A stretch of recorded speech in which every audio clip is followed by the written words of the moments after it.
Welcome to this video, guys. Appreciate you stopping by. Snowman here. We're going to take a look at the Mark III.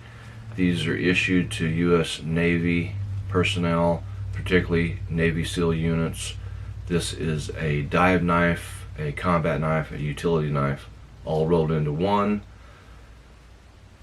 It's a pretty cool knife, and I wanted to the reason I'm doing this video is another reason I'm doing this video is I just ordered 2 copies of this. There's a company in Germany that makes this exact copy, and this one is the old version with the more upswept tip.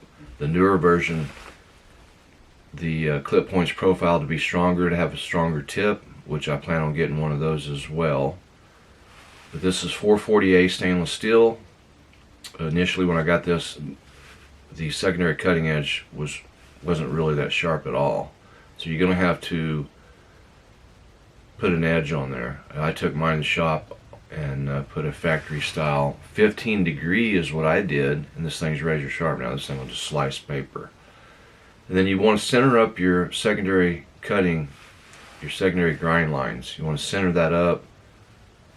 I call it centering it up to the combat ready, because when you have that secondary cutting edge, it's going to, when you sharpen this, I use a sharpening rod. Let me show you here what I do with it. Oh, here it is. I use a kitchen stainless steel sharpening rod. Now, you could cut one of these in half, throw this in your bug out bag or your rucksack, but you know, I just do a nice little 15 degree angle, and you don't even have to, you know, just really light little swipes. But the secret is inspecting your secondary cutting edge. So what I do is I test with my thumb. I'm lightly pushing down. You don't want to cut yourself. You're just lightly touching it, and you're pulling this way with your thumb, and you're feeling how that grabs your thumb. And you do this side as well. This side is grabbing my thumb quite a bit, like it feels like a razor blade. This side not as much. So I know that that blade needs to go back that way, so it's rolled more on me that way. So at a microscopic level, when you sharpen these, if you don't get them centered up, you're not going to have, it's not going to be straight razor sharp. So whatever side is lacking, you just lightly swipe that just one time. Sometimes it only takes 1 or 2 swipes, and you get that centered back up. And that's what I call getting it at the combat ready.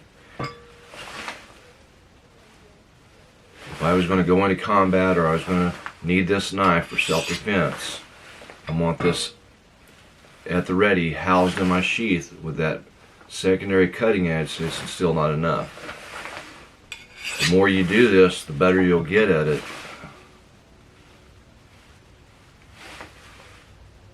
That's it. It's totally centered up, so the thing's going to be just like straight razor sharp. The more you do that, the better you're going to get at it. And then you just, you know, put it back in your sheath. It's ready to go for, you know, it's ready for action.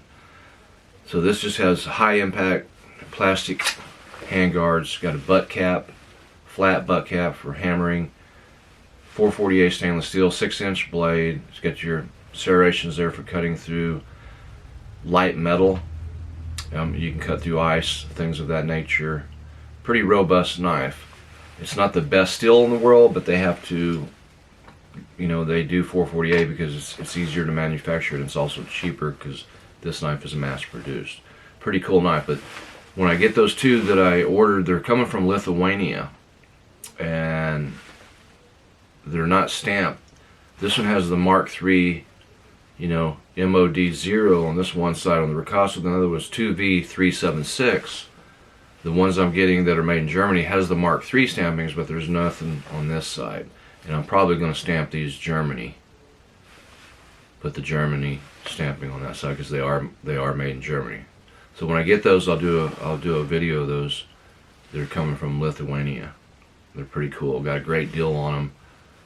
And I've been wanting to get some of those. Last time they had about 270 of them. They sold them out within a couple of months. I emailed them. They said, we don't know when they're going to get those back, but So I watched and watched. They finally brought him back. And so I jumped on it. I've got a couple of those ordered. I think it's a really cool knife. You need to add one of these to your collection. Okay, guys. I'll catch you guys on the next one.